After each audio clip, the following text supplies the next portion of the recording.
Hi, welcome back to the shop.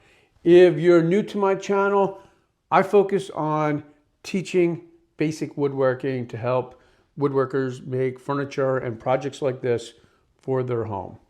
If you'd like to build this project, you can find a link to the plans down in the description below or over here in the corner. I think this is a great introduction to woodworking in that all the joinery is pocket hole joinery, so it's relatively simple. And then it's just dressed up with some moldings. So we're going to learn how to make moldings. We'll make these legs. And at the end of the project, you'll have this nice classic planter. On this project, we're going to get started by making the face frames. I'm making the face frames out of sapele, and that's a good choice for exterior projects. I've set the fence at 2.5 inches, and I'll cut all the parts to width.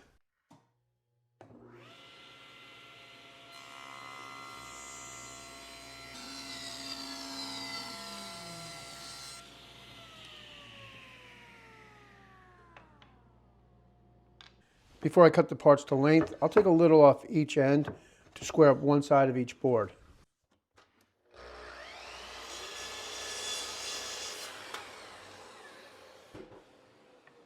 I'll hang the square end off the table, and that reminds me that that is the square end.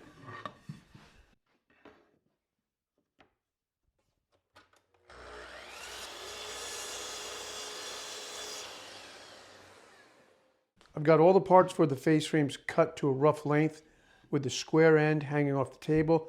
Next, I'll set up a stop block and cut all the parts to length.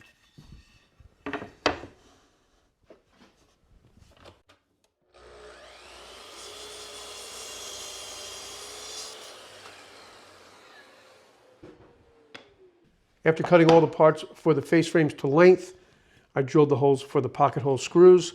And now I can go ahead and build the face frames using 1¼ inch fine threaded screws. The fine threaded screws are designed to be used in hard woods. I'll use a little wood glue.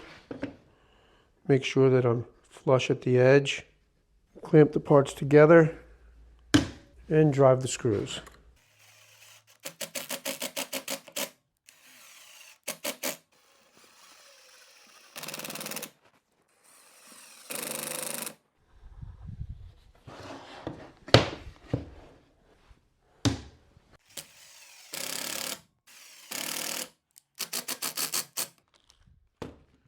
Okay, that's it for the face frames, and now I can get started on the legs. I'm making the legs out of 8/4 material. I've already ripped the boards square. The next step is to cut them to length, and same as before, I'll square up one edge, hang the square edge off the table, then set up a stop block and cut them all to length.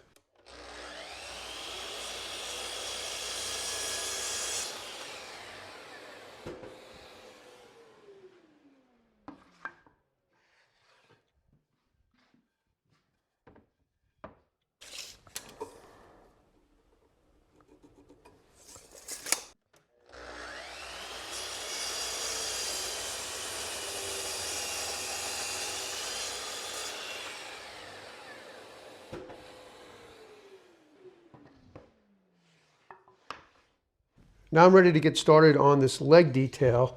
And just to give you an idea what I'm doing here, I'm starting the face frames at 1¾ inch from the top of the leg, and then at 14 inches and at 16 inches, I'll cut 45s, and we'll go over to the table saw and make these cuts first.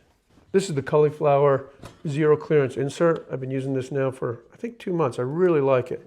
I like having a zero clearance insert, but I do have to take it out to change the blade to a 45-degree angle.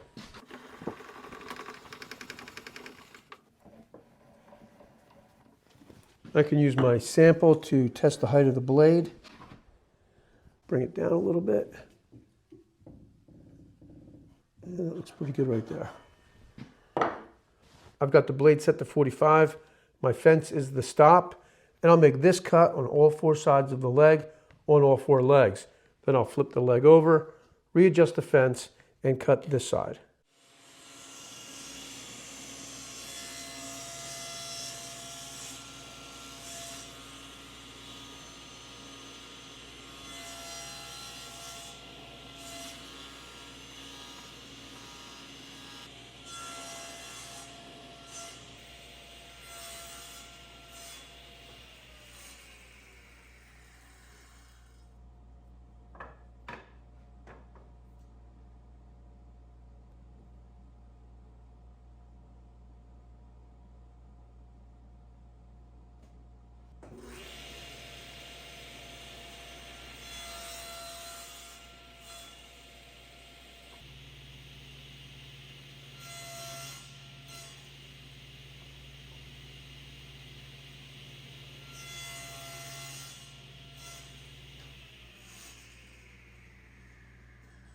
I'm over here at the other saw and I've set it up with a finger joint blade.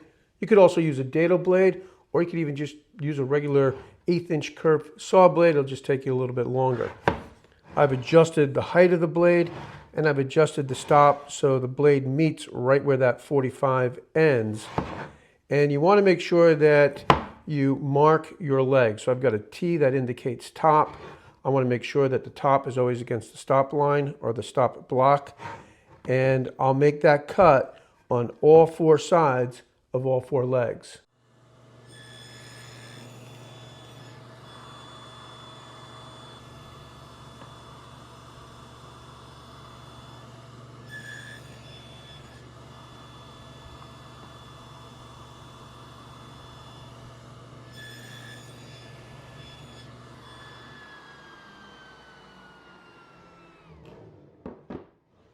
I've readjusted the stop block to remove the material from the other side of the cut. Once I remove the material on all 4 sides of each leg, then I can pull the leg away from the stop block, which is important. I don't need to readjust that. I can simply pull it away a little at a time and remove the rest of the material.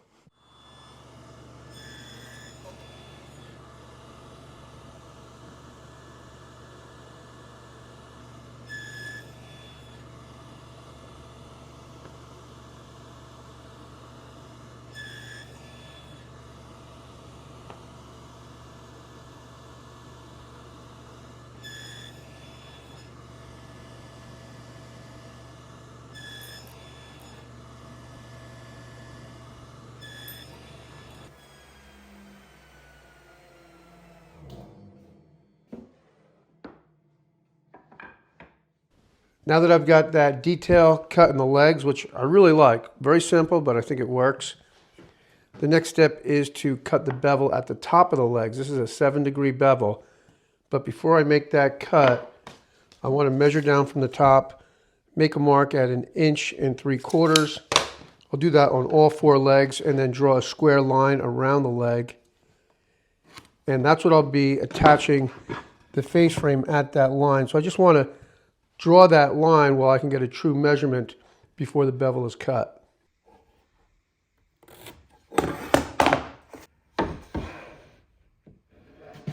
I've set up a stop block and adjusted the saw to a 7-degree angle, and I'll make 1 cut on each side of the leg. So 1 cut, rotate the leg, another cut until all 4 sides are cut.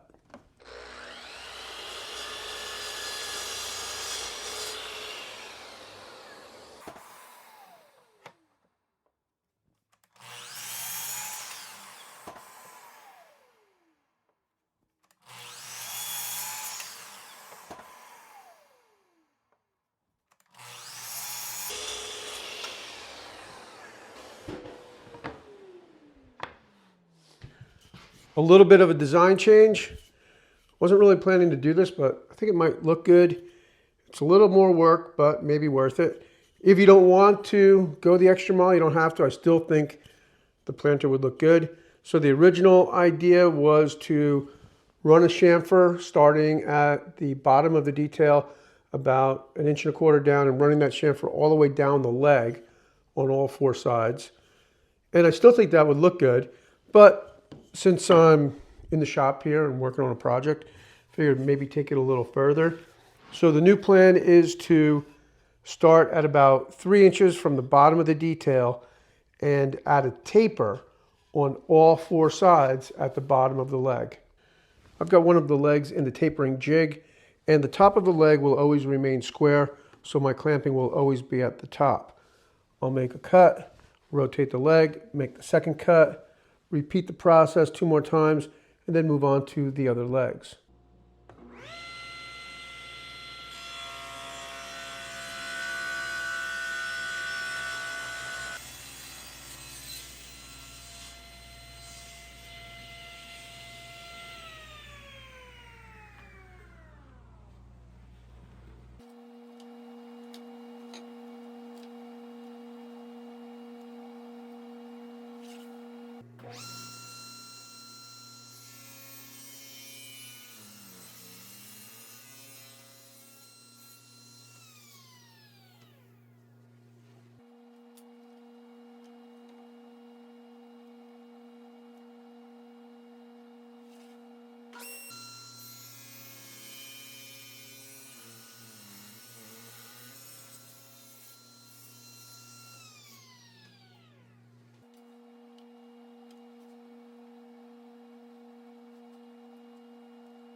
Now I'm ready to attach the face frames to the legs, and I've clamped a spacer to the outside of the leg flush. That'll keep the face frame from shifting while I drive the screws. I'll hold the top of the face frame at that mark.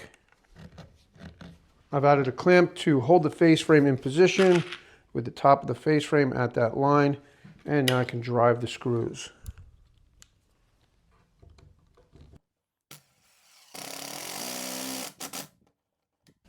Now I'll repeat the process and attach the face frame to this leg. I've already got my spacer clamped in position, making sure that I'm at that line, and I'll clamp this in place and drive the screws.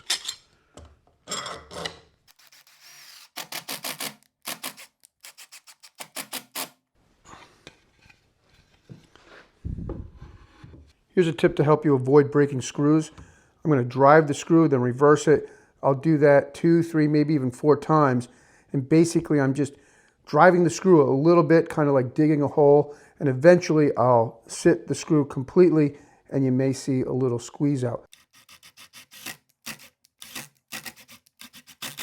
Okay, the next one I'll come up and then go all the way down, and maybe you'll see a little glue squeeze out.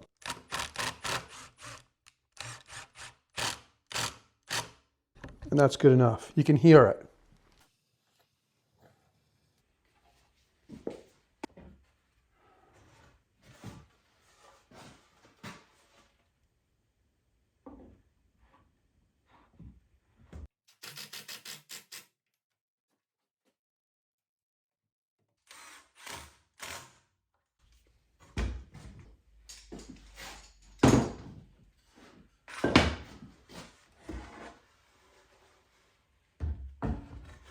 Okay, now I've got the planter assembled.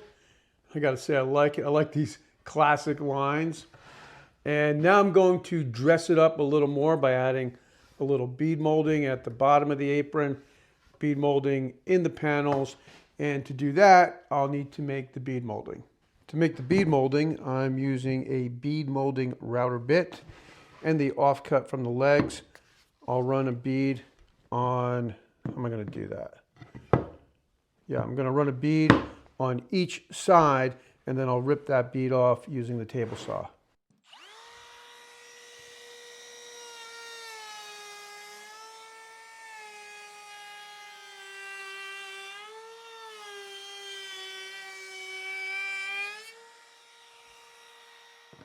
After using the router to cut the bead molding shape, I've set the fence at 3/8 of an inch, and I'll cut the molding off on both sides of the board.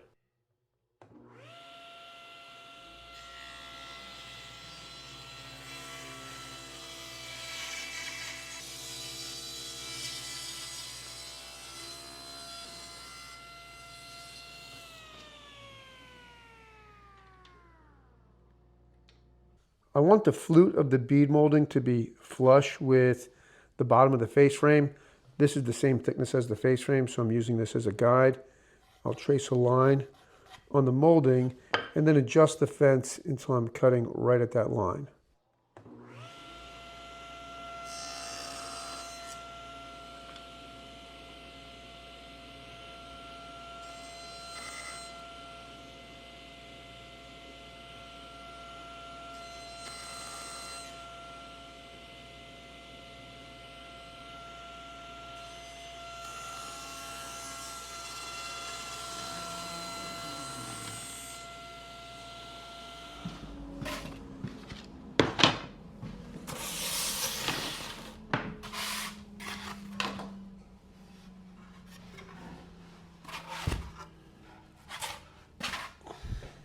I've got the planter upside down on the workbench, and the molding for the bottom of the face frame is really simple because it's just a butt joint.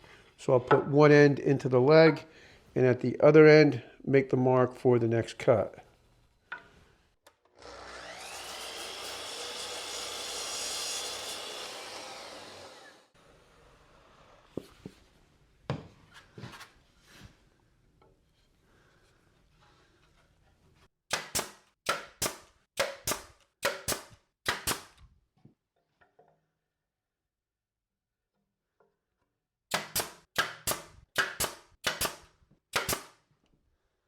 For the bead molding that will picture frame the inside of the flat panels, I want to drop the molding down a little bit to create this reveal. So I've set the fence on the table saw to 11/16. I'll rip the rest of the molding, and when I attach it, I'll attach it so it's flush at the back.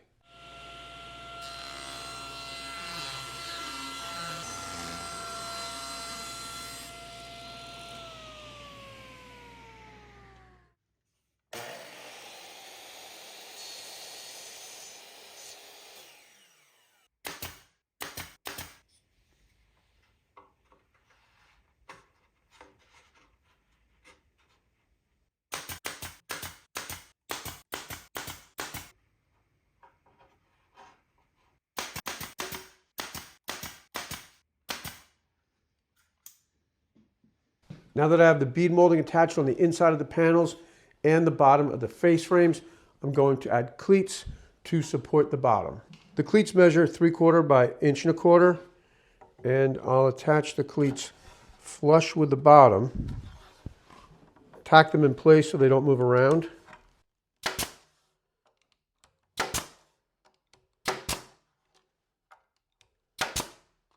And then use 1.25 inch screws for a stronger connection.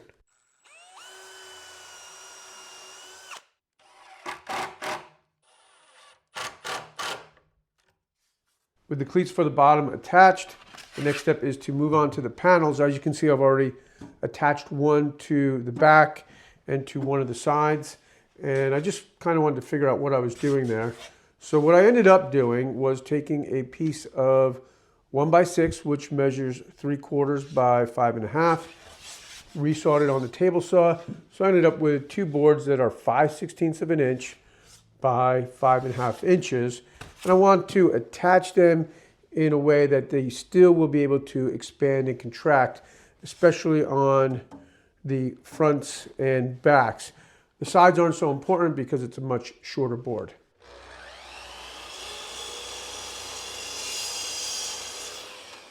For the panels on the sides, I'm simply using 2 screws towards the center of the board, evenly spaced, and I think that'll be fine.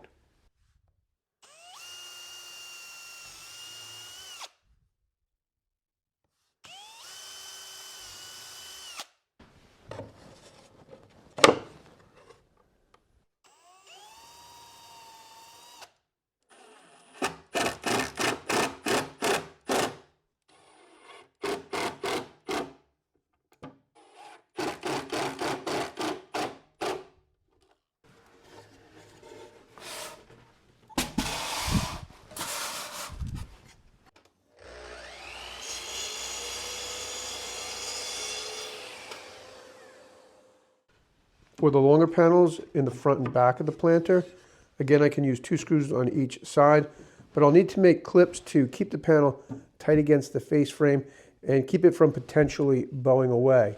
And I'll make those clips on the table saw. To make the clips, I'm starting with a 2.5 inch wide board, and I've set the height of the blade just a little taller than 5/16 of an inch, which is the thickness of the panel. That'll give the panel a little room to move around if it needs to.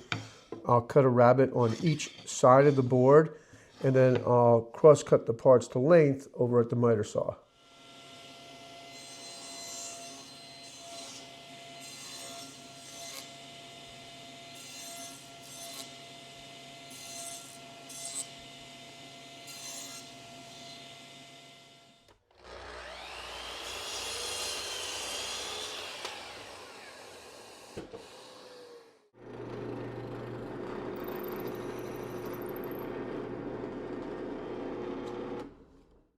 When I attach this panel, I'll use the 2 screws on each end and then the clip at the bottom. You can see it has a little room here. And that's to allow the panel to expand and contract a bit.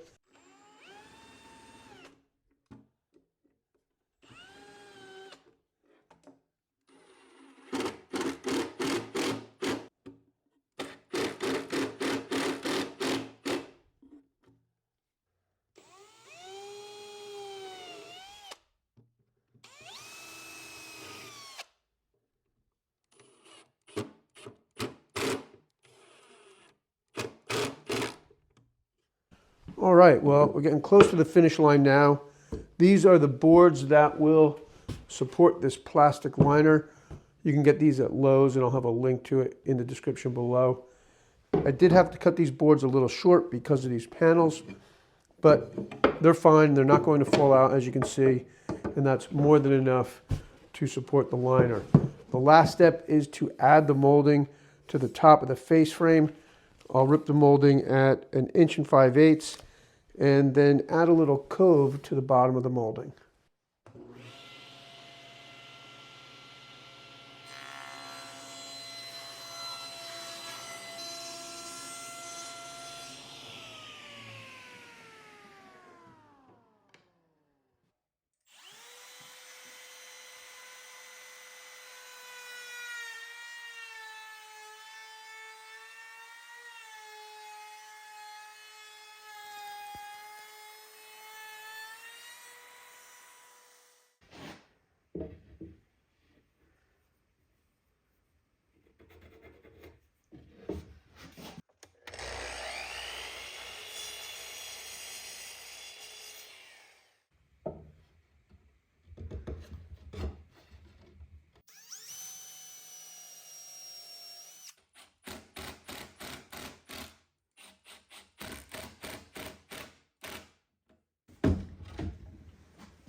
Okay, well, I'm real happy with the way this turned out. It's a fun project, and I gotta say, I like these classic lines. I know that I make a lot of modern furniture on this channel, but I have an eclectic taste when it comes to furniture, when it comes to artwork, and I mean, I just like this little detail here. It was very simple to make. Of course, I like bead molding. I think you all know that. I do want to mention that when I was tapering the legs, I mentioned that I was going to start the taper 3 inches from this detail. I ended up going about 1 1/4 inches, somewhere between 1 1/4 inches and 1.5 inches, because the taper starting at 3 inches just made the taper seem a little severe. So that's one change, and that is reflected with the correct measurements in the plans. Also, I do intend to paint this planter, and I'll probably make a separate video about how I'm going to paint it, even though most people won't tune in for that. But there is some good advice that I intend to give when I do the painting video of this, like taking out the flat panels, making sure all the end grain is covered. Now, as far as the thumbnail where you see it, this planter looking very rich, that's simply because I wet it down with the hose because I wanted to get a good shot of it with the liner and the herbs that my wife planted, just so it looked good for the thumbnail. But it's been my experience that outdoor projects like this will do much better over the long run and look much better over the long run when they're painted. So I'm planning to paint this with a high gloss black, and it'll be something that I add a new coat of paint probably every year or so, with the intention of getting that really sort of built up heavy look of just layers and layers of paint. And I think that'll look really nice. So I hope you enjoyed this video. If you build this planter or any of my woodworking projects, I hope that you'll share them on Instagram and tag me so I can see what you made and share your projects on my Instagram. As always, thanks for tuning in, and I'll see you next time. If you'd like to build the furniture for your home, I hope that you'll check out my website at johnpeters.com with a wide variety of projects from shop furniture to home furniture to outdoor projects. I know you'll find something that'll inspire you to spend more time in the shop.